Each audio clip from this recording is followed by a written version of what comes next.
وفاء العبيدات. You're listening to the Women Power Podcast, a subsidiary platform to the Women Power Summit, the largest event in MENA, with the aim of empowering women and helping them achieve their absolute highest potential. Each week on the Women Power Podcast, you will hear honest, vulnerable, authentic, real conversations from inspiring women. These women will share their experiences and stories into what it takes to build a successful business and career. The podcast will share insight and inspiration and hopefully inspire action and lead change. ماما، أنا اليوم كنت أبي أكلمك أو نتكلم عن موضوع الصداقات والأصدقاء والصداقات النسائية أو الجيرل فريندز.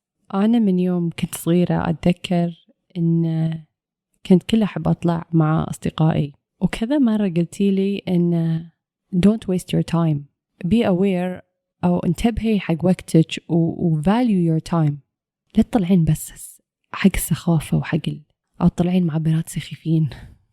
هو طبعا it wasn't incorrect، لأن when you're young تطلعين مع أي من هب ودب، يعني ما في filtering، ما في editing أو curating of your friends.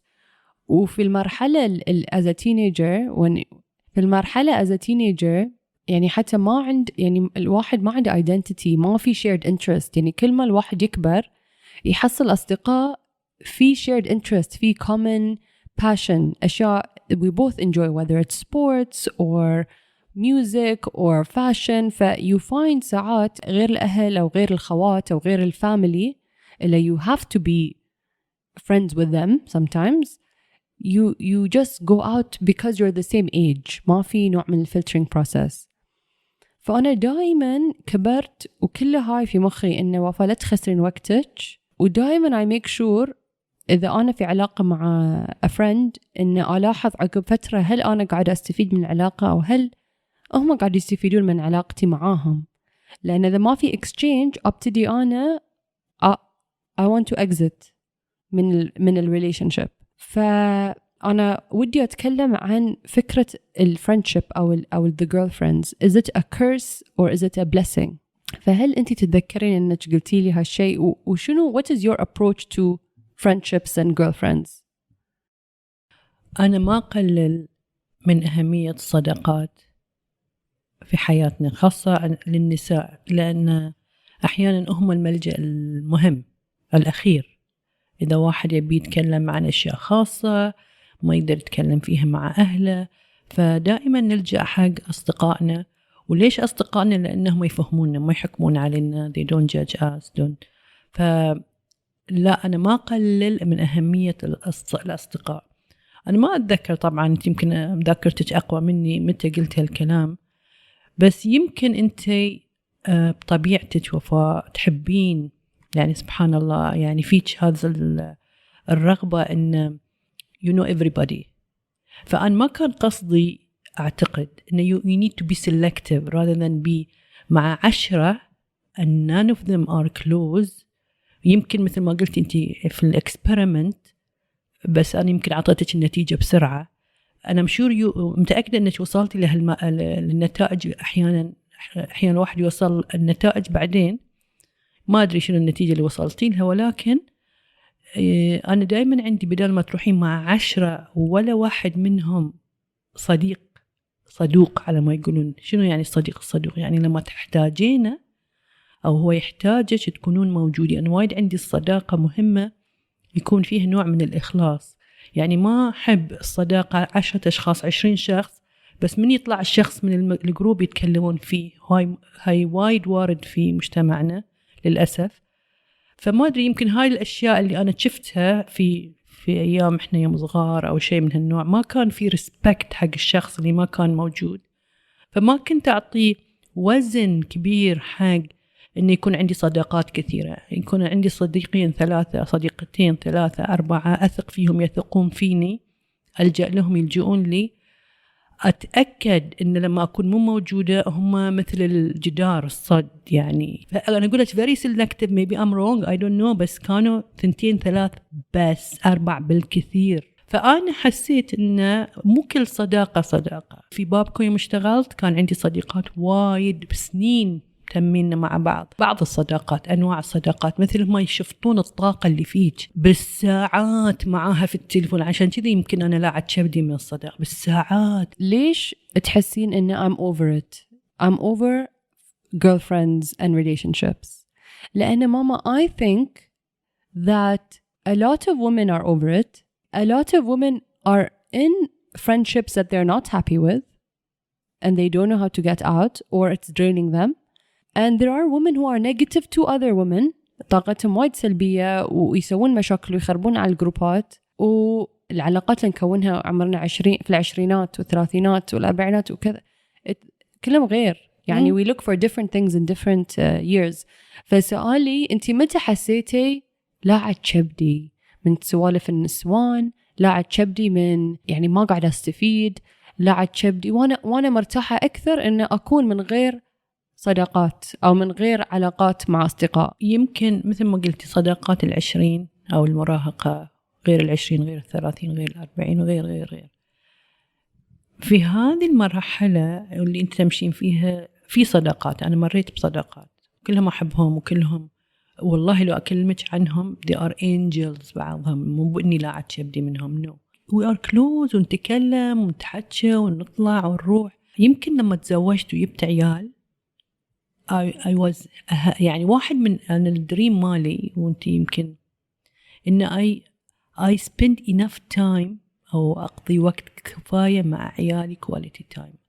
وايد مهم عندي كان، هذه واحدة من الأشياء اللي لازم أسويها. ما أدري هل مو كل الأصدقاء بعد هاي وايد مهم، مو كل الأصدقاء كانوا يعني أنا كنت مرنة معاهم على فكرة كلهم لما هم يكونون مشغولين أو عندهم other priorities كنت أتفهم. يضايقني لما ما يتفهمون أنت وضعت شنو.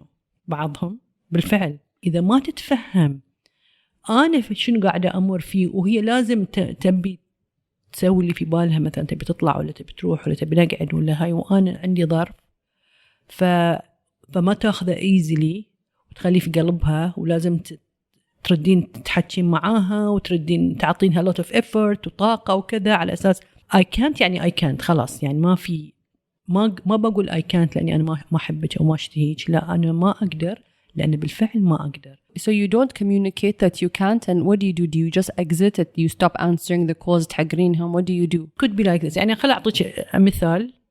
واحدة كانت صديقتي في فترة من الفترات اللي أنا كنت أمر فيها في شوية ظروف صعبة وكانت هي الملاذ، يعني دائما كنت معاها يعني نتكلم وهي تقول لي عن مشاكلها وأنا أقول لها ونرتاح لبعض ونطلع. كان بداية الكوفي شوبس وكذي نروح ريوق ونروح كوفي، إلى أن وصلت لمرحلة أتذكر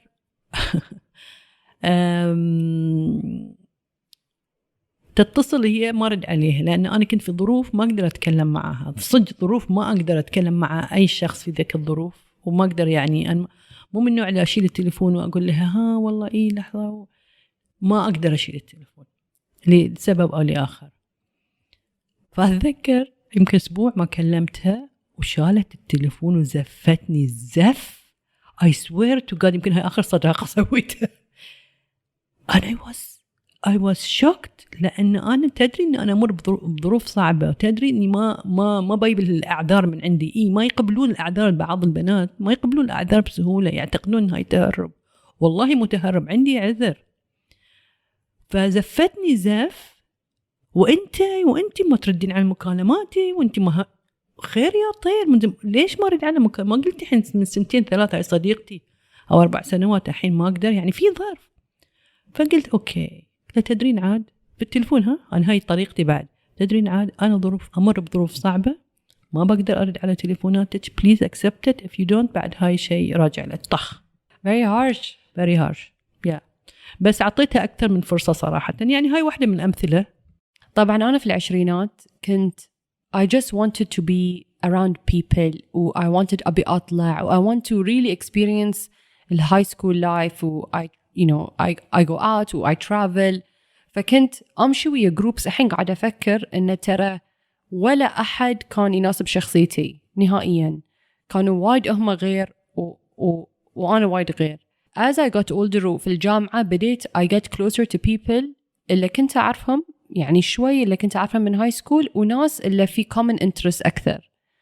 وبديت أقدر يعني لأول مرة في حياتي بديت أتكلم مع أصدقاء مو عن هاي فلان أو gossip أو سوالف. It was about subjects of interest. وكنت نتحكي عن الكولتشر عن الديزاين وعن الأشياء الفان يعني كنا نتحكي عن النيوز وعن الأشياء اللي قاعد تصير في العالم. وبعدين اكتشفت إن يعني أنا I meet people يعني كنا الله يطرش لي ناس ماما سبحانك يا رب they serve a purpose في حياتي في فترة معينة. يعني هم جايين يساعدوني في شركتي أو جايين يعلموني شيء أو جايين في فترة أنا ما عندي أحد أو يجون في مرحلة. يعني نحن أتذكر كان عندي صديقة أول ما فتحت شركتي كانت هي تعطيني الموتيفيشن إن كنت أقولها بأسك شركتي وأنا توني بادية أنا بس ما أقدر وايد صعب. تقولي you are almost there. كانت يعني my cheerleader. وإحنا now we are no longer friends بس أحس إنه هي يعني كان لها دور يعني. إيه فترى قصة حياتي مع الأصدقاء يعني كنا الله يعطيني these gifts of these women to come and help me and serve me و vice versa. ترى بتلاقين أنا بعد they needed me في هالمرحلة. they needed to feel loved by a friend, they needed support, they needed coaching, they needed mentoring, they needed to talk to somebody, they needed to feel understood. فأنا بعد أحس I fulfilled a purpose. وهذا البيربس هاي إذا يخلص كل واحد يروح في طريقه. كانت عندي فترة كنت وايد أزعل إذا we stop being friends. بعدين أقول إنه ترى مين قال إنه لازم الأصدقاء اللي إحنا نعرفهم من هاي سكول ومن الجامعة إنه they are with us till the end. It's ridiculous لأن we are growing and changing every day. فمو شرط أنا اليوم وفاء نفس وفاء last week أو last year or the year after. فإحنا نتغير and we have different needs we separate. بس المهم الهدف اللي بوصل له إنه كان أنا عندي رول واحد which is أنا as a friend I have one job to make you feel good about who you are and you make me feel good about who I am. بعطيك مثال. أنا I will support you no judgment و I will يعني I care for you as a friend and vice versa. مو بنتي اللي بتنزلين من مستواي بتطيحين فيني بتعايريني. أول ما يصير العلاقة فيها negative يعني someone is making me feel bad about myself أنا هني عرفت إن العلاقة أصلا صارت مو healthy. فالواحد يحاول إنه أنت ليش متضايقة مني شنو زعلك. إذا لحين أشوف إن البيرسون يبتدي يطلع حرته علي أو يخرب مزاجي مثل ما قلت يمكن يعني أو يتصلون ويتحلطمون يوميا for months and months و they're not working on themselves. ليش أنا أخذ هالطاقة ليش أنا بس أنا أكثر علاقات أنهيها لأن أحس the person is making me feel bad about me. يمكن أصلا هم كانوا يحبوني أول ما تعرفوا علي وعقب فترة ترى هم طلعوا كبدوا مني. فتلاقين ترى مو عارفين حتى يمكن هم يبون يطلعون من العلاقة فشي يسوون يبدون يتحرشون فيني or they pick on me or whatever لأن هم they also want to exit we exit the friendship. that's my rule. وأحين أنا وايد منتبه على هالشيء. يعني أحين إذا أنا أحس إن الشخص يعايرني يتنرفز مني for whatever reason ترى maybe they have the right يمكن أنا سويت شيء ينرفزهم by the way بس إذا شيء مكرر أحس إنه okay they are not happy with me or I am not happy with them either way أبتدي شوي أنسحب وأبتعد من العلاقة. و it's a bit sad لأن ساعات يعني أو أنا أو هم they're ready يعني ساعات I'm ready to exit they're not فيصير في frustration أو I'm ready to leave and they're not فلازم you know sorry or vice versa they're ready to leave و I'm not. أنا نحن نقول ليش ما قاعد تكلمني إيش صار وليش تضايقت مني but then it takes me a while to understand you know and the more distance we have ساعات I see okay this was not a healthy relationship to begin with. أنا لما أفكر في العلاقات صداقاتي خليتيني أنتبه حق شيء واحد هو دائما الصداقات فيها في تبادل. أنا اكتشفت إن أنا أعطي أكثر ما أخذ صدق والله يعني هاي ما أقولها ولكن أعطي أكثر مو عن قصد ولكن لأني أنا ما أحب ما ألومهم أنا ما أحب أشارك أشياء خاصة فيني وايد. فشي يصير العلاقة out of balance، وكأني أنا الوعاء أو المعون اللي بحطون فيه همومهم which is fine for a while. بعدين أنا أتعب لأن أنا ما أبتدي أحط في وعائهم، ما أبتدي أقول والله. وبعدين شيء ثاني اللي أنا ضايقني في العلاقات بنات صداقات إنه وايد يعاتبون، وأنا ما أحب العتاب. أنا هاي طبع اللي فيني نهائيا ما أحب العتاب. يعني أنا عندي صديقة إلى الآن إذا ما تكلمنا أسبوعين 3 شهر it's okay. هي عندها حياتها، عندها صداقاتها، وأنا عندي حياتي. هي respect me، يعني شيء تحترم هذا الشيء. لما نتصل كأن أول مرة نتكلم مع بعض، بنكون وايد يعني لما كلمتيني وأنا اتصلت فيك ما رديتي علي وكم مرة اتصل فيك ما في هالشيء. وايد في respect. وتعرف إذا this is my nature إنه يعني مو بشرط أتصل فيك يعني لازم أرد عليك، إذا ما قدرت أرد عليك يعني أنا ما أحبك أو ما بيك. فهذا أنا بس عشان أكدها، العلاقة تكون في توازن. أنا يمكن خطأ فيني، أنا ما أخذ من العلاقة كثر ما أعطي. بس ماما ما تحسين إن أنت يعني one of your best traits is you're a very good listener، يعني تستمع. عشان كذي أتعب. If you are a good listener، عادة الواحد who's a good listener ترى يجذب اللي يلغون وايد by the way. So what is your win in a friendship؟ أنا ما أحط condition وفاء حق صداقاتي. ليش؟ بس قلتي حين مثلا ما بي واحدة تلغي وايد وتعور راسي يعني وتحلطم 1000 مليون سنة. إذا تعتقدين هذه condition، شوفي هي الصداقات تشي ظروف معينة and you see people in front of you. في ناس وانتي واحدة منهم أعتقد they make friendship يعني بوعي. أنا هبي هذه أسوي صديقتي لأن عندها 1 2 3. أنا ما عندي هذا السكيل ولا عندي هذا الهابت ولا عندي هذا التوجه.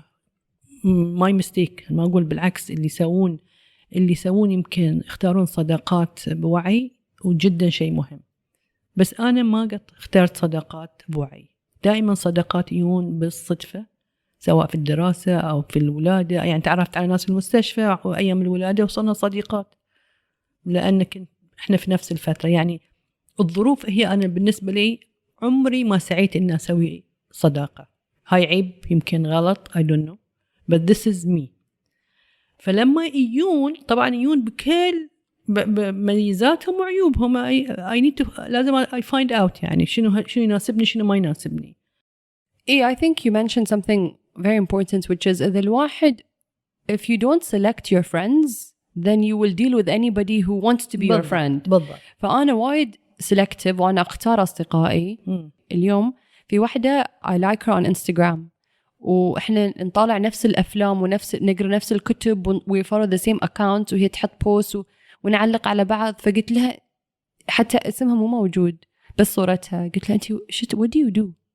تقولي I do a lot of similar work like you. قلت لها بس what's your name؟ حتى ما عندك اسم. قالت لي اسمي زينب. قلت لها okay I want to know what do you do. يعني لهالدرجة إن خنصر أصدقاء إحنا عندنا wide common interest. واليوم كلمتها ماما ما عارفة هي من أي ديرة، أعرف إنها عربية طبعا. فاليوم كنا بلايند ديت اتصلت فيها قاعد أضحك أقول يعني اتفقنا على وقت نتصل في بعض. قلت لها يعني أحس نقدر نصير أصدقاء. تقولي أنا بعد أحس نقدر نصير أصدقاء. فأنا what I think I'm trying to say is I'm selecting my friends. بس growing up with you as my biggest female figure يعني في حياتي I learned 2 things which I really value. أولاً I learned إن it's okay to be alone. هاي شيء ترى أنا أشوف وايد بنات ما يقدرون يكونون بروحهم for 1 minute. ما they cannot sit alone. They don't know how to be alone in their own company. ما يعرفون شلون حتى they're not at peace. كل لازم معاهم ناس، لازم يركضون من مكان لمكان. أنت يعني one of your biggest I think benefits from staying out of groups and being around girlfriends and is the peace you have with your solitude. إن أنت مرتاحة أكثر إذا أنت بروحك وفي هدوء وفي consistency وتعرفين expectation وما في up و down. فتعلمت أنا منك إن أنا وايد أكون مرتاحة in my own skin. إن ترى ما عندي مشكلة أقعد بالأيام بالساعات بروحي حتى أسافر بروحي it's fine. I can be alone and enjoy my own company لأن أحب نفسي. يعني أنتي خليتيني I don't know that you love yourself, you put so much value on yourself and your peace of mind, which is as a kind of love. You love yourself. فأنا تعلمت شلون أحب نفسي و I love the peace of mind for me as well. فتعلمت how to be in my own company with joy. And it gets, by the way, as I get older, يعني now I'm 34, يعني every year يعني I'm being even more selective, especially after being a new mom. الشيء الثاني اللي تعلمته إنه لأن شفتك alone ياما شفت women they want to be your friend وأنت you don't want that exchange or that friendship. I wanted also to be surrounded by women in my age لأن there's one thing that I value the most in friendships, which is في كل مرحلة في حياة الشخص إذا أنت مع أحد يقارب your age أو نفس السن you are going through a similar phase in your life. ففي نوع من ال companionship ونوع من ال you feel less alone, you have a community. فإذا عندي أصدقاء they are going up the career ladder وإحنا ويا بعض we are trying to understand how to get ahead. We have children at the same time. وأحس as I get older طبعا menopause and other things like that أحس إن this is the time where you need female companionship, where a husband maybe necessarily or parents cannot fulfill that need, which is when you call up your friend who is in a similar place with you in your life or have been there, they can connect with you. في نوع من يعني كأنك رايحة الحرب ويا أحد you're together in this experience. عشان بعد نرجع شوية مثل ما أنت تكلمتي عن شوفي أنت متى انتبهتي أو توعيتي عني أنا لما أنا كان عمري يعني أنا when I brought you 28 تقولي أنت طبعا مو واعية 28 لما وصلت 32 على الأقل أنت بديتي توعين 5 سنوات 6 سنوات بديتي تشوفين الأتموسفير. فأنا بعد في كل محطة من محطات حياتي في المدرسة في الجامعة في الحمل في الولادة خاصة أنت كان عندي صديقات بعد لكن بعد مثل ما قلتي سيلكتيف مو جروب.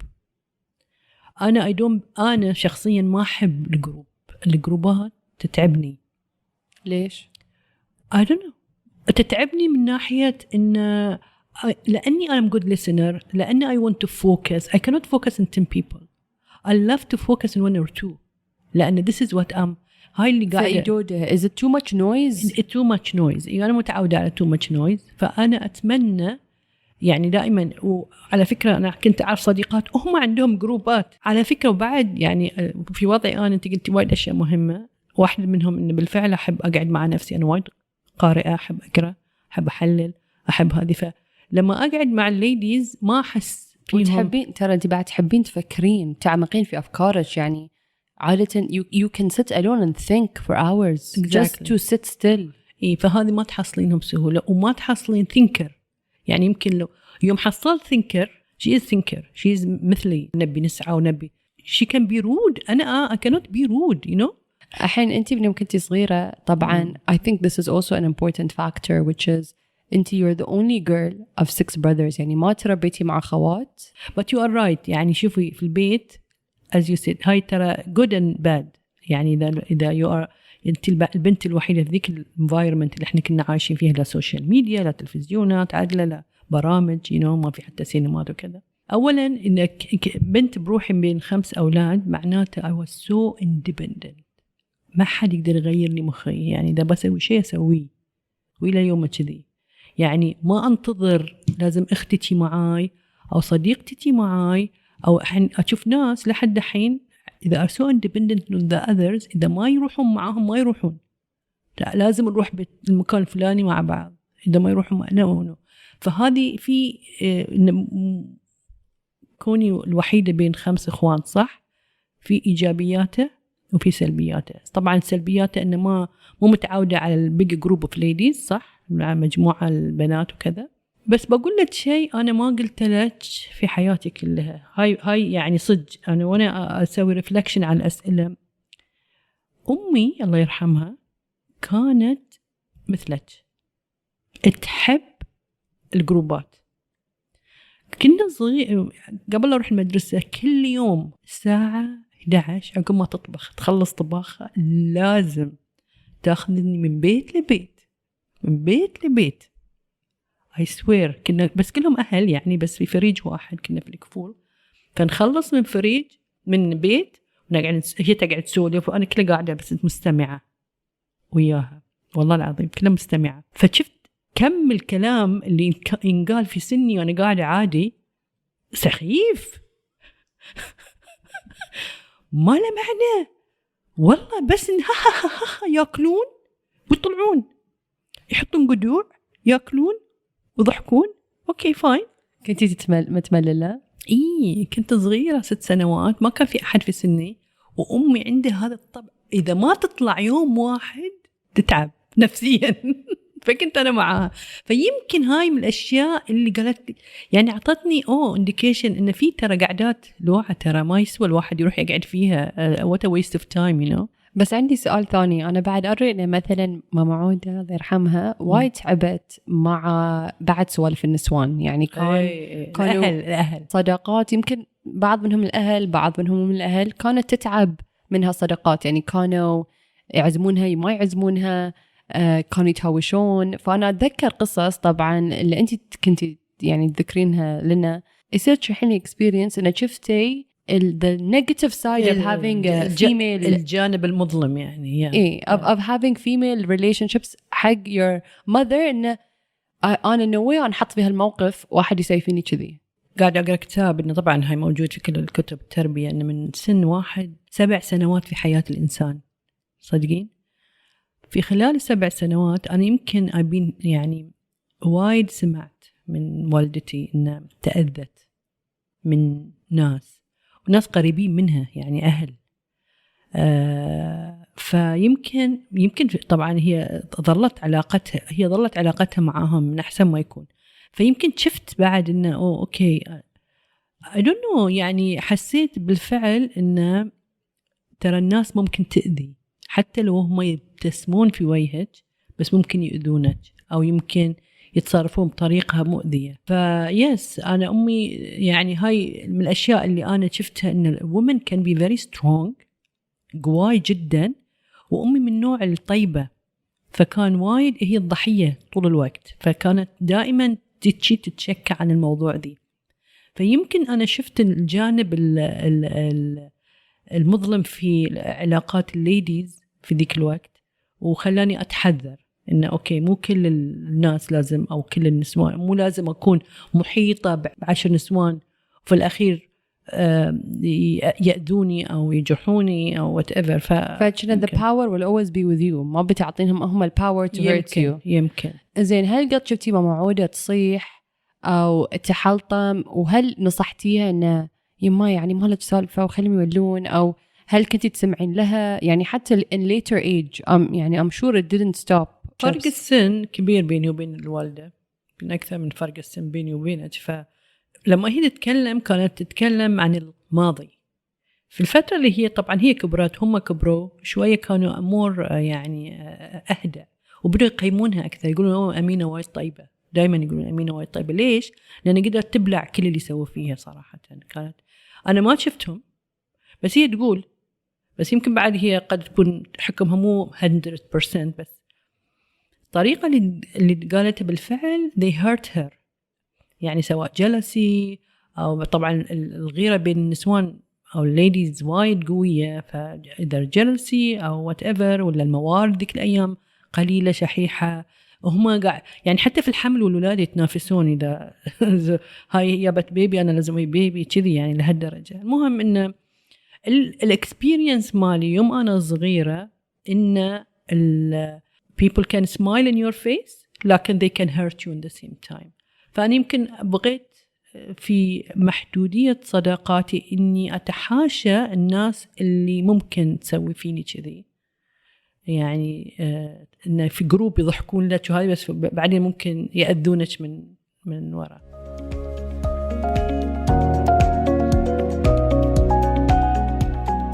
We at O'Brien Hill have over a decade's worth of experience working with some of the world's most successful brands across F&B, retail, culture and hospitality. We are equally at home helping a brand define its point of view, positioning a new development, designing product, packaging, or creating content that speaks to an audience. Whatever the challenge, we deliver sharp, intelligent, content-driven work that helps brands amplify their message to customers around the world. Contact us on www.obayandhill.com or DMing us on Instagram for your public relations, social media, and branding needs.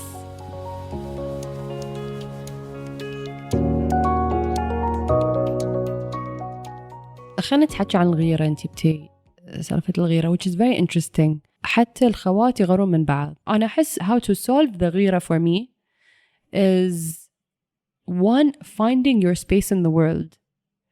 أحس إذا الواحد عنده purpose وعنده هدف يركز عليه وعنده مكانته في المجتمع a place for them. This is my sandpit area. This is where I play. This is what I'm known for. يصير في نوع من reassurance of your personality, of your validation. فأنا هاي وايد ساعدني إنه مثلا ما غار من أحد. How do we change this culture?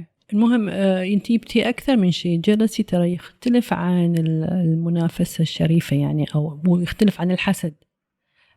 الجلسي أبي اللي عندها، الحسد أتمنى أن يزول اللي عندها. المنافسة الزينة الحلوة اللي والله شيء جدس سوت كذي أنا يعني أقدر أتعلم منها. فهذه يختلف عن ذي، يختلف عن ذي. الجلسي عند الومن أنا ما بتكلم وايد عنه، مو في الدي ان اي، لو كأنه في الدي ان اي يعني شيء مستحيل، كأنه مرض. أنا تعلمت شيء، الإنسان اللي يشتغل على نفسه، وانت حتى قلتي الإنسان يشتغل على نفسه من داخل، ما يخاف من برا على الأشياء اللي في برا. كل ما اشتغلتي على روحك وعلى ثقتك بنفسك وعلى وصولك وحطيتي أهدافك وكذا، صار عندك هذه الثقة.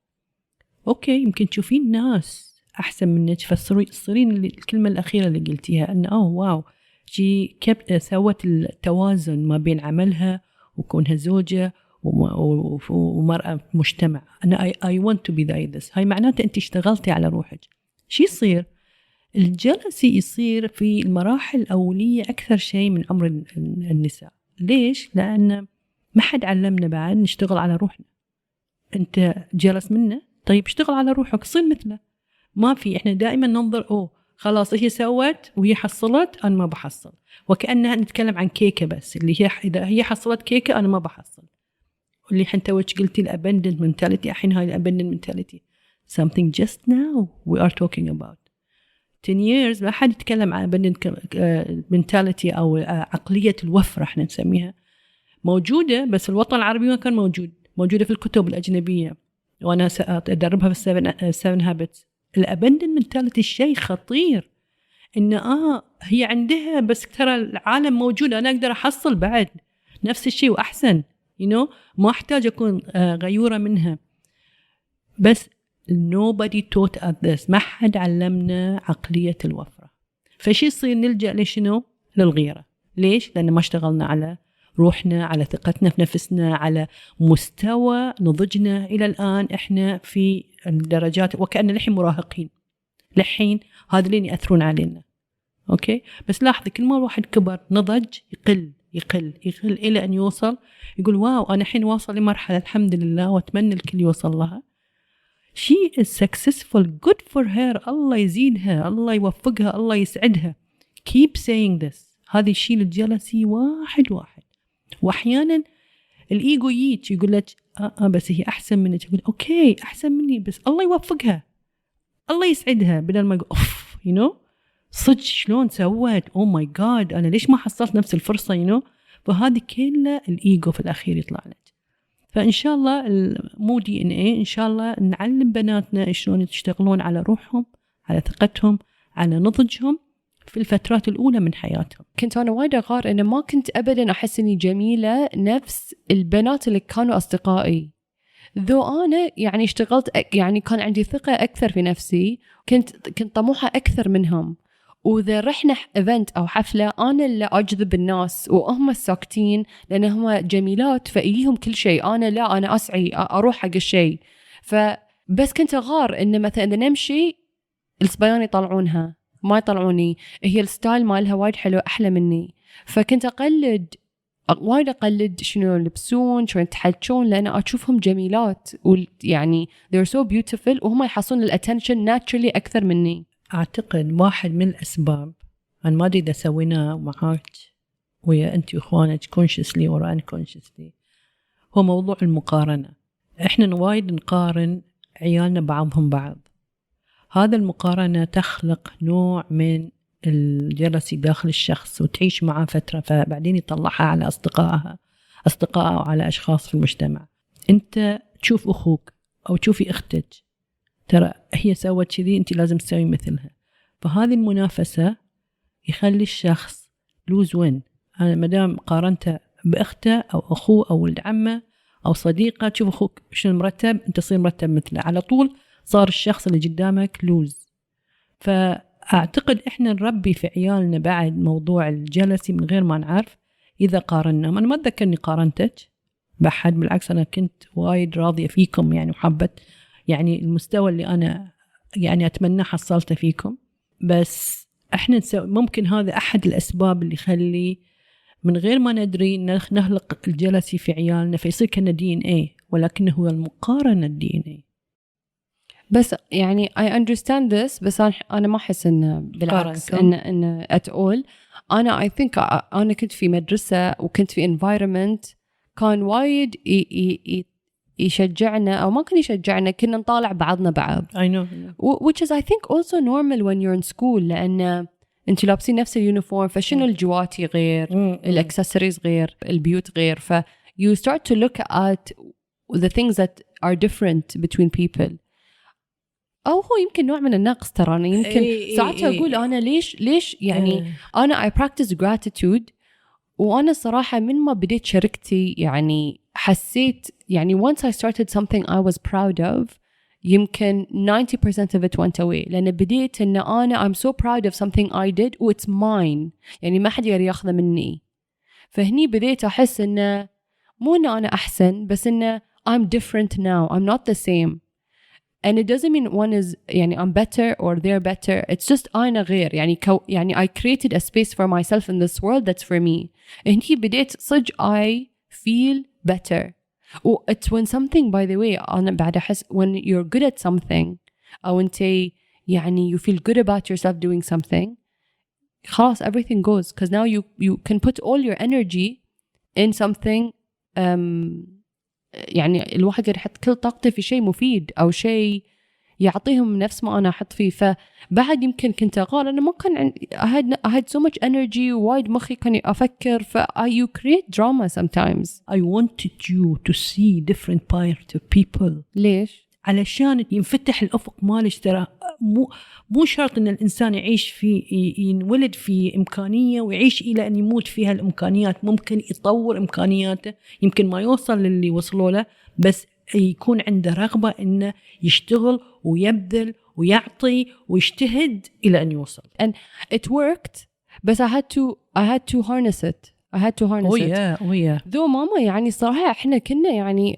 we're not less than anybody. بس I wanted more. فكان في I feel it was ليومك يعني I want more. It's not greed, it's ambition. Basically يعني I want to be the best version of me. Seeing things that you want to achieve or things that you want to buy and get, if you can use that as a fuel to lift yourself up, why is that bad? No, it's not bad. لا طبعا. يعني it's بس أنا ما كنت يعني ما كان حسد، كنت يعني أنظر لها بإعجاب إنه واو حلو. فكنت أبي الأشياء الحلوة في حياتي. كلنا يعني مو كلنا، بس أنا كنت أبي أشياء حلوة في حياتي ما كنت أحصلها. بس عمري ما حسيت يعني بالحسد أو لا. Have you ever been guilty of creating drama in a group، أو إن تسوين فيلم أو تسوين مشكلة أو تطلعين بطريقة وفاء dramatic؟ لا ماما والله العظيم عدا هاي آخر جروب يعني شوي تحكي عنه. لا والله ما يسوى صراحة. بس بقول لك you don't feel bad، يعني ما تقولنا شوي I overreacted. أي صح، أنا I forgive them, I forgive myself. خلاص إذا قولي القصة وقولي I forgive them. والله ما they're not gonna listen to this podcast. لا لحظة، أنت نسيت ليش كنتوا جروب، كان أنتي في جروب وطلعوا من غيرك مرة. لا وفا كمان أنا يعني مخي مو صغير لهالدرجة. بس ماما you left the group، you left the WhatsApp group وقلتي بس لا ما أبي أطلع وياكم، لا تعاون يعني just do، طلعوا أنتوا بس طلعوني من الجروب. لأن أنا ما أحب الجروبات أصلا. بس you were in the group, you enjoyed the group when you were in it. كانت الهمة لا أنا I love them and I enjoy them. فسمحت لهم ولا من ما أحب الجروبات سمح أنا على فكرة من حد يحط لي جروب على طول أنا ولا واحدة out of the group لأن ما أحب صباح الخير صباح النور ما أدري شنو الجمعة ما أحب. المهم أنت أولاً وايد أحسن مني. أنت don't يعني أنت لا مو أحسن من no really لا it's okay لأن بقول لك أنا every 5 years يعني الصراحة كنت أتهاوش مع الجروب اللي أنا فيه since I was young. يعني I used to think about this a lot الحين كبرت شوي تمللت فبس I don't think about it anymore وأقول الحين بالعكس I see the girls or I see these people I wish them well. يعني هالقد the time and the distance creates forgiveness and puts it in the past. Of course. There's no grudge at least for me personally. بس مثلا أيام المدرسة كنت يعني لحين أتذكر يعني كنت أتهاوش مع جروب في صف الثامن بعدين تهاوشت صف 11 بس مو بأنا تهاوشت ترى بعد أحس أنا ساعات أنظلم also في الجامعة I had 1-2 big يعني issues one or two بعدين 1-2 I'd say another 1-5 يعني I've had situations where أدخل جروب أو يصير الجروب مع بعض في نفس الوقت وتصير صكة وأنا أطلع من الجروب وهم لحن مع بعض. طبعا as we get older بعد هم يتفرقون so it's بس وأحيانا يصير اللي أنت جمعتيهم وهم يصيرون ربع أكثر منك. إيه وأنا أطلع يعني I get pulled out أو ساعات إن تصير أكبر يعني يصير فيلم the groups break up و some of the girls لحن they're friends with me and friends with the other girls فوايد لخبطة وايد عوار راس و it caused me a lot of depression. I would say 1-2 ساعات ترى أفتك يعني أقول أصلاً they didn't matter to me يمكن as much as I mattered to them so I don't feel bad. طبعاً it's not easy for me to talk about this لأن الواحد يعني you don't want to look back and say إن ترى I've had this many challenges or issues with girlfriends بس أنا my intention is to learn and to grow and to share لأن I'm sure people will listen to this or someone will listen and be like I've had issues and challenges. الأشياء اللي أنا تعلمتها من كل يعني if I could go back and talk to small Wafa and give her advice or just talk to her I know it's not about the advice just to talk to her كان بقولها إن you will always make more friends. You will make friends that suit you. It's okay that you're faced a challenge with a group or with one person or it's okay مثل ما قلت I forgive them and I forgive myself. وأكثر شيء that I wish I knew is the amount of time I wasted, the hundreds of hours I wasted أعيد الأفلام في المشاكل في مخي ساعات years after the relationship ends وأعيد وأكرر وشون كذي صار وانقهر for the longest time before حتى I discovered the ego and not being present I just stayed in the past in these relationships. ساعات كنت أعد أنا كم واحدة تهاوشت وياها أو إن I'm no longer her friend وأقعد أعد which is a waste of my time which I'll never get back. I wish I knew how to heal and forgive them وأقول هالأشياء I forgive فلانة و I will find يعني I believe in manifestation يعني I wish حطيت كل طاقتي أركز على manifestation وأركز على abundance وأركز على healing لأن ضاع وايد من وقتي قاعد أكرر وأعيد في مخي فهذا كنت يعني I wanted to share that story with you. Thank you Wafa. Very nice. بس مثل ما قلت لك هالأشياء تو الحين قاعد يطلع أهميتها فأنت إذا توج حسيتي فيها إحنا يعني هالأشياء ما كنا نعرفها. I had a friend for I don't know 15 years وقفت وياي كل وقفة and vice versa أنا وقفت وياها كل وقفة possible يعني we really grew up together. آخر فترة علاقتنا تهاوشنا على شيء وزفتني وأنا ما قبلت إن تزفني وما أرضى على روحي وأنا اعتذرت by the way اعتذرت قلت لها زين sorry وسامحيني وشيء something small بس عشان أنا I also wrap it up I said sorry بس عشان إن okay I'm sorry ما تقصدين ولحين مقهورة مني فاكتشفت شنو ترى هي مقهورة مني من قبل لأن كان فيها ماما غضب فأنا بعد أنهيت العلاقة أو يمكن يعني بعد ما بيكون أنا egotistic أنا أنهيت بس يعني maybe we both wanted to transition out of this friendship أنا بعد قلت you know what I don't قاعدت I reflect in this girlfriend hasn't brought me recently in the last maybe 1 year or 6 months any joy. فاكتشفت إنه مو بس يمكن هي فيها الانجر والهاي، أنا ترى حاطة وايد أشياء في قلبي وساكتة ف by the time there was one fighting match or one حتى أنا I don't think it was a fighting match بس إنه هي كانت وايد مقهورة مني وأنا كنت I was shocked. فشنو حسيت إنه you know what إنه ترى I'm not making her feel good about herself لأن شو قد هي متضايقة مني. وتعرفين ماما كنت أحس إن هي متضايقة مني مو من هالسالفة، هي فيها حرة علي. أنا I felt it ماما I felt the energy. فقلت you know what I'm not also happy in this friendship لأن أنا مو مرتاحة. we went our separate ways. Sometimes friendships end بس تحسين الأشياء متراكمة بس maybe they're small or they're not important but it comes out in a final finale or a blowout or a that's how I personally feel. What do you wish you did differently in terms of relationships and girlfriends? مثل ما قلت لك أنا ما أخطط في علاقاتي، ما أرتب، الظروف هي ترتب لي. كل شخص أو كل صديقة متى تشي ومتى تروح. أغلب نهايات صداقتي أنا ما أعتقد لي دور كبير في الموضوع لأن أنا وايد حاطة شيئين أو ثلاثة. يمكن أنا الستاندرد مالي يمكن هذه اللي لازم كان أراعيه. الستاندرد مالي وايد عالي إن أتوقع الإخلاص وأتوقع الاحترام وأتوقع الدقة وأتوقع النود ديسابوينت. فتوقعاتي يمكن أعلى من اللي حادث في الناس اللي مرة كذي ومرة كذي وتوكي يلا ومشي الأمور. أنا ما عندي مشي الأمور. يمكن هذا شوي ومو كل من يفهم ومو كل واحد يقدر يوصل للمستوى اللي أنا حطته. بس عندي صداقات أخرانية يعني صراحة أحترمها وأقدرها وأحس إنهم بالفعل يستحقون إن أجرب معاهم مرة ثانية، أحبهم يعني. وعلى فكرة أنا كل صداقاتي على عددها القليل والله I swear to God إني أحبهم واحترمهم بغض النظر شنو، ما فيني راجع على ولا واحدة منهم. وأنا متأكدة هم نفس الشيء لأن أنا بعد ما أذيهم ما وصل لمرحلة الأذية.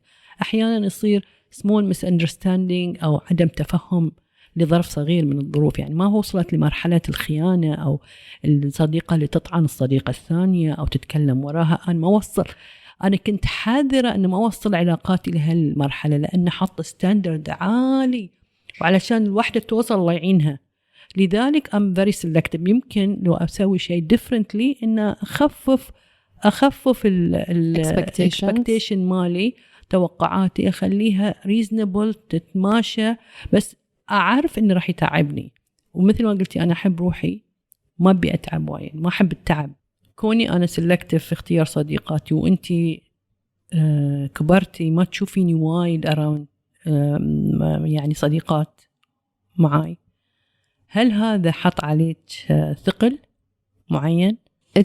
يعني هو الصراحة السؤال وايد جميل وما شاء الله you have so much empathy لأن it's the one question I didn't include in my list. بس I think يصير أنت قلتي لي يعني سألتيني هالسؤال تذكرت صديقتي اللي تقول أمها ما تطلع نهائيا من البيت، ويعني she likes to stay at home بيتوتية، وأصدقائها خواتها ف she doesn't have girlfriends necessarily. فتذكرت أن التأثير على صديقتي أن هي تحب تكون so social ويكون عندها وايد أصدقاء around her all the time. يعني she loves big groups، يعني she is really making sure أن she doesn't repeat her mother's mistake. Not just mistakes but she chooses not to have that experience and I don't like this experience. I want to have a more social life or you know. فأنا أحس إن طبعا تأثرت with the choices that you made for a number of reasons. One, حسيت دائما guilty لأن إحنا me and you are friends، إحنا we're أصدقاء, which is so rare by the way. A lot of moms are not friends with their daughters especially growing up. بس حسيت إن في نوع من pressure to compensate for the lack of companionship that was around you. ليش؟ لأن كل ما كنت بطلع وأنا كنت أحب أطلع وايد especially in my early 20s لأن جاية من لندن وما أبي أحس إن أنا مقيودة، أبي أو أحس إني مقيدة، أبي أطلع و I want to be out of the house قد ما أقدر. حتى كنت أشتغل وأطلع في الليل أو أسوي sports بس يعني 8 AM till 10 PM I'm out of the house. فكنت ساعات أطلع في الويكند وأنظم أموري. I organize أو I join groups يعني. and ما شاء الله البنات إحنا عندنا طبع we organize ourselves لأن we have to as women as girls يعني our parents كله وين بتروحون وين بتين فلازم نعرف وين رايحين فكgirls إحنا دائما نخطط وين بنروح. فكنت دائما I make sure I have a packed weekend in Thursday بطلع وFriday بطلع وSaturday في evening بطلع. وطبعا during the day Friday Saturday is usually with family but in the evenings we go out as friends. فكنتي كلها تقولين لي وين بتروحين خذيني وياك which is so يعني it breaks my heart لأن I know that you like my company and I like yours يعني I love your company بس في الويكند I want to be sometimes silly and goofy and I want to أتحكي عن أشياء تافهة ومو necessarily serious talk and I want to be in a group with music with maybe going to a restaurant إن أنا بعد وايد أحب female companionship لأن it has to me a lot of benefits. ساعات إذا متضايقة من الحياة ومن الدنيا أطلع في group I forget everything وأرجع and I feel uplifted أو إذا متهاوشة مع شخص حتى يمكن I'm fighting with one of you in the house or my siblings or فأروح و I forget فأرجع في renewed energy I really value female energy and female friendship. بس I used to feel very guilty و I used to feel sad يعني I used to go and have so much fun فكنت أتمنى أن you also have an escape from family or work to have that third space where you can go and just be a woman, be an individual, not someone's daughter or mother or a business owner or an employee anywhere. Just Faiza, just free from all the baggage, For that's how I felt when I used to go out. I'm just an individual. يعني أصدقائي they don't care about my achievements or more they don't care. يعني just having fun يعني. The achievements and the merit and the responsibility goes out the window so we can just be girls and we can laugh and be make jokes and I used to feel very guilty وكنت دائما أقول I choose not to be put in this situation لأن when I grow older I want to make sure that I have companionship and I'm busy and I want to go out and I want to be invited and I want to be social. وكنت أقول لك هالشيء وأنت تقولين ترى أنا I made you this way يعني أنا أشجعك وروحي استانسي يعني طبعا the times that you were not يعني saying that one I don't think that's what you intended بس إن you were always happy for me to go out you always encouraged me ما قد منعتيني ما قلتي ما تروحين بالعكس يعني you buy me the clothes to go out حق المناسبات يعني you were very supportive always بس كنت أحس بالguilt لأن ساعات في الويكند حسيتش متمللة فإن وين رايحة مع مين وين بتروحون وساعات في برامج مثلا تناسبك اللي مثلا بروح المتحف أو في a cultural event أو في a play or something فتحسين إنه I can be there يعني I can be there بس أنا حسيت إنه شلون يبقى أمي مع أصدقائي أو مع صديقتي I wanted to just يعني I appreciate you open up for me this أنا كنت عارف يعني طبعا لأن you were like وين رايحين خذوني وياكم ليش ما تبوني يعني بس وانا طالعه من الطالعه يعني اقول ماما يعني شنو ذي يعني واطلع اول هالدرجه او اطلع مره ومرتين ماما كل ويكند for maybe 5 years بس كنت اطلع مع صديقتي اقول يعني امي تحسسني بالذنب ان تقول تبي تطلع يعني شو لان وانا وايد احبك يعني في ترى I think في بنات يمكن مثلا امهاتهم so tough that they're resentful بس انت you're so nice to me and kind to me and lovely to me and good to me so much يعني ما يعني at all ما تقصرين in any possible way ف it made me feel bad a lot وايد I leave it in my heart إن ترى I think I'm a bad daughter وكنت كلها أفكر يعني الله لا يقولوا الله يعني يعطيك طولة العمر بس إن if I lose you I'll really regret لما طلعتي معي إن why not إيه في regret لا وفاء كمان صدق لا وفاء خوش حبيبتي أنا ما كنت أدري إن هذا وصلنا لمرحلة المعاناة حياتي أنا عمري بيطول لعمري 98 سنة وقاعد على شبلك وفاء you won't cry for me لا I just feel إنه يعني I know I'll regret the times that I said no شوفي بقول لك شيء إحنا مرينا بذكريات ذكريات أشكال والوان. ما أعتقد أم وبنت مرينا بالذكريات هذه، وأنا I make sure إنه ما أكون burden عليك. I know ساعات unconsciously أحط البليم عليك إنه أو أنت تفلين قلتي لأنه ما تطلعين معاي، بس أنا دائما أستانس لما تكونين أنت مستانس. ما كان ودي توصلين للمرحلة اللي أنت تضايقين أو تزعلين أو حتى you feel guilty. فأنا شوفي I will guarantee that you won't regret، لأن أنا الحمد لله طلعنا وسافرنا وأخذت من وقتك الكفاية، سواء أنت تدرسين في بريطانيا أو كنا في الصيف. كل صيف نسافر إحنا مع بعض، وست أسابيع لما تدرسين أنا أكون عندك من الصبح لبالليل مع بعض. And we had a lot of fun. And I'm telling you from now, you give me a lot of your time and of your thought, of your discussion.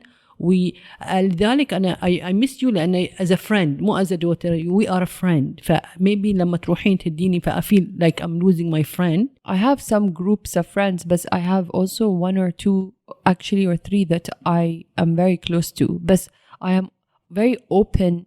يعني my intention and the intention that I'm open to meeting new people, and if the people are in groups and they welcome me or في value shared value, shared interest, I would love to join. يعني and vice versa. I create groups ساعات I bring people together. وفي I meet somebody or I invite her into my life and she becomes friends with all my friends. وأنا أحب فيك هالشيء على فكرة. I love it. وفي ناس ماما طبعا أحسن مني في هالشيء يعني everyone finds the balance. But I just want to say one thing, Tara. It comes with a lot of hurt. يعني I mentioned and I'm very يعني I became very vulnerable about this. And Tara, I've had 5-6 crisis issues with girlfriends. يعني very challenging situations. But I'm amazed يعني that I am يعني I think what I'm trying to say is انتي يمكن ساعات تتمللين في الويكند, okay, and you're like, I would like to go out maybe with a friend or a group of friends, and then the next day that goes away, and now you know what, today's a new day, or I'm busy today, or yesterday is gone. يعني the pain that can come with relationships, أنا بروحي بكرامتي في البيت أحسن بعد ومتمللة أحسن من أنا عندي the complete opposite, which I also find strange, which is the pain and the إزعاج and the hurt and the drama and the up and down and the communication and the confrontation that comes with this. I take it وما تعقد, أقول okay, on to the next, or you know what, I forgive, or you know what, I let it go, or you know what, I go through these emotions مثل ما قلت لك أنا sometimes I get depressed and then مو يوم ثاني, but it takes a while, but I try again and I try again, and and so my point is I find it very interesting in the package that is associated, or the package that comes with having friendships and girlfriends specifically. The hurt cannot put someone off, and the hurt can put someone off. يعني we're looking at the same painting in two different ways. Absolutely. Also لأن أنت اشتغلتي على روحك, لأن you've been through different, يعني أنا أعتقد أنت في سنك المرحلة اللي وصلتيها وأنت تكونين صديقات كنتي أقوى, you are more strong, لأن هذا يخلق القوة على فكرة. لأن الإنسان اللي he get hurt وبعدين يرجع وget hurt ويرجع ترى يصير قوي بعدين, مو أي شيء يجرحها, مو أي شيء ضايقه. يمكن أنا more fragile, sensitive, أكثر شيء حساسة, فما كنت أحب مثلا واحدة تقل سوت شيء يعني ما عجبني خلاص, يعني هاي قلة احترام. يعني مثل ما قلت حاطة ستاندرد عالي, أنتي لا, أنتي أوكي مو على الستاندرد, طبعا عندك ستاندرد, ولكن أنتي أقوى, يعني تربيتي أقوى, إن it's okay الضربة طقني و I get out. أنا ما تعلمت هذه, اتعلمت إن I shield myself, أريح روحي وأفك روحي من عوار الراس, بكون وايد أحسن. يمكن I don't know, أنا أثرت علي أمي, وأنا أثرت عليك أنت. يعني هاي ترى في أجيال تدخل أجيال, وإحنا زين إنها قاعدين نتحكي. أنا متأكدة هالأشياء موجودة بشكل متعمق في حياة ناس وايد، ما حد عنده هذا الفرصة إنه نتكلم فيها عشان الكل يستفيد. إنه بالفعل أحيانا الأشياء اللي تجرحنا ما نبي عيالنا يمرون فيها، فنقوم شو نسوي؟ نحميهم ونطلعهم أشخاص ثانيين مثلا، أو العكس صحيح. اللي ما مر بتجارب قاسية يمكن يشوف الحياة وردية فيخلي عياله يستمرون في الحياة. It depends على الجيل نفسه. The last question is, are girlfriends a blessing or a curse? mutual عندي. إذا تنظرين له بعور الراس اللي ممكن يصاحب الصداقات اللي أنت مريتي فيها، yes it is curse ساعات، بس أحيانا البنفت أكثر من الكيرس، لأن الإنسان يطلع من هالكيرس من الزعل وهذا ويظل مع مجموعة جروب، بحيث again هم اللي يكونون موجودين في حياته يساعدونه يتخطى حياته أو مراحل حياته القادمة. I love you. You are my best friend and you're the best person to travel with and you are the best mother. Not everybody can say, يعني you can have a lot of girlfriends, but not everybody can say that their mother is their best friend and their biggest cheerleader. I thank you. That's it for this week. Thank you for listening to an episode of the Women Power Podcast. And thank you for downloading and streaming our podcast every week. If you love what you've heard, tag us on Instagram and follow the Women Power Podcast and Women Power Summit account for more information on our next episode. Please leave a rating review wherever you get your podcast. It really helps other women discover the show. That's it from me. See you next week.